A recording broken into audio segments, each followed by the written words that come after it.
Luster Products was founded in 1957 by my father, and initially his idea was spun for two reasons. One was he had an existing business. He had a barbershop.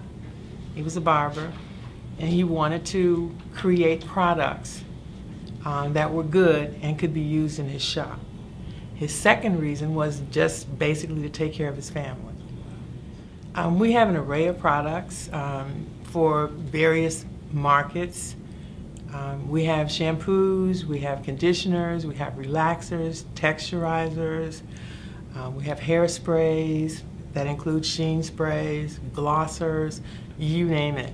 We even have a group of relaxers that have color added, black, brown, and red. The initial product, though, was like a relaxer, and it was called Process at the time. We have products that we target children for, and that's the PCJ line, which includes everything that I named, the shampoos, the relaxers, the conditioners. We have a brand that's geared towards men, and that's S-Curl. And then we have one product that I know all of you guys have heard about, that's the Pink Oil Moisturizer. You know, your daughters may be using it, your dads maybe, but definitely mom and grandmom. So it's been around for a long time, although we've evolved it over the years. Luster Products is black owned and for the most part operated, although we are diverse. We manufacture at our main facility, which is here. We have an aerosol plant in Blue Island. We have a research and development lab, and we have excellent leadership. We've been in position to see what's been happening with the industry and transition as required, and there have been so many changes in the industry. At one time, the products that we sell were manufactured solely by African Americans, but that's not the case anymore. So it has become a very competitive industry for us. But again, the outstanding leadership that we've had, the focus, the dedication to our foundation and the purpose of the company has stabilized us, I think, and kept us in the industry.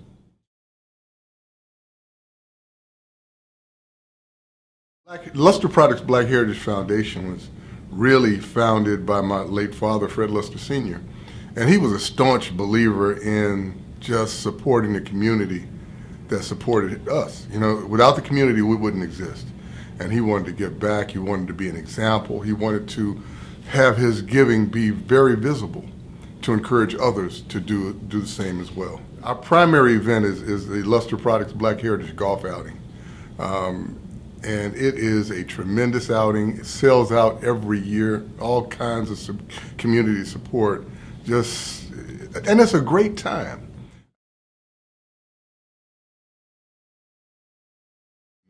You've seen a tremendous amount of change.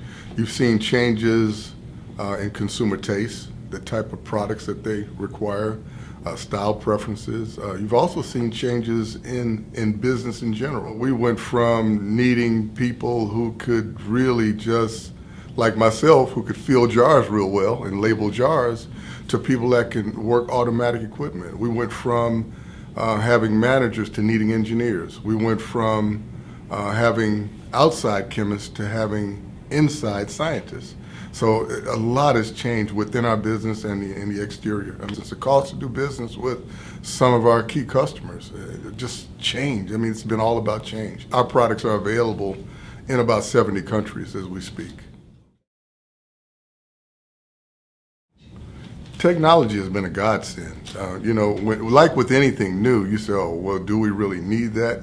And that's really the mindset of someone who's done things an old way for a long time. But as we've been blessed with technological enhancements in areas of our business, we've seen how it's made life easier. And my sister's led that challenge, and she's challenged us. And that's been one of the areas of growth for us. That allows you to handle more business, and you don't realize it, with less personnel, because everything you've done prior to that has been manual. You're going back to typewriters, and you're going back to carbon paper, and we're pretty much automated to a great extent, and it's a godsend. Well, you know what? We're all hands-on. I do keep a close watch on the sales and marketing aspects of what we do, but we all have our hands in whatever is necessary to make the company grow, to make the company stable, to make the company be here. So that sometimes it takes a lot of collaboration, no matter what area you're talking about, because everything you do requires investment, everything you do involves people. And we want to make sure that we do the right thing, and sometimes that's not based on a unilateral decision. We want to make sure we treat people fairly, you know, as we were taught and as we were treated fairly.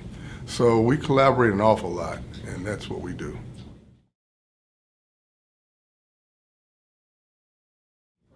Oh, absolutely.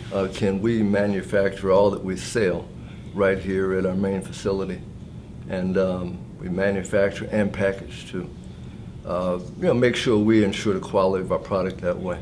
Plus, I guess the main benefit, going back to what my brother said about the company, and one of the goals and aspirations of my dad was to employ people, give people opportunity in the community. So by doing that, we're able to employ a lot more people than, say, we would have had it co-manufactured somewhere for us. So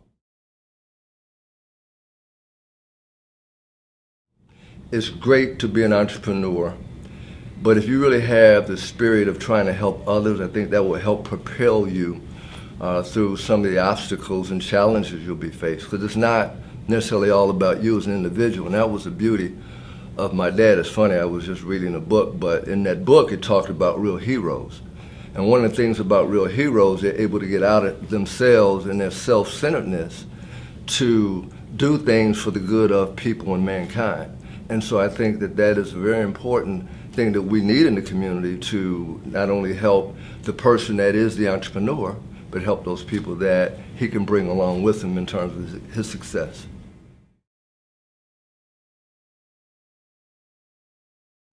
The first one I would say would be the great style change that we've experienced. We've been in business for a long time, over 50 years, and most of that time, the main style was geared around relaxers and straighteners and the maintenance products that go with. Now there's a big boom in the market, and it's a natural trend where our customers are wanting to be more natural. And so that takes straighteners out of the mix. It also takes a lot of the maintenance products that we use and that we still sell out of the mix. They make them undesirable. So we basically have to change the products that we are marketing now, some of the ingredients that are wanted, and just the whole scenario around the natural hair and styling, and the needs are just totally different.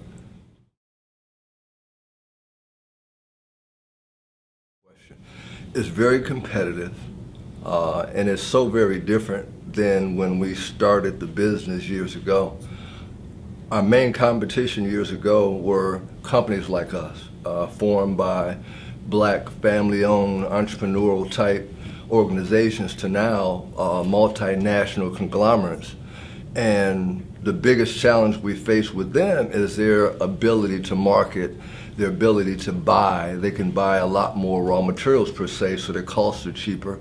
Their marketing dollars, you take L'Oreal, someone of that magnitude is probably our major competitor right now. And it's tough to compete against them.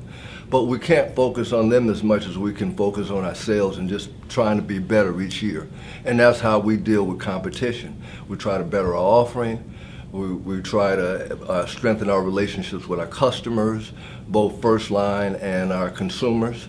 And so if we do all we can do inside Luster Products, the rest will take care of itself.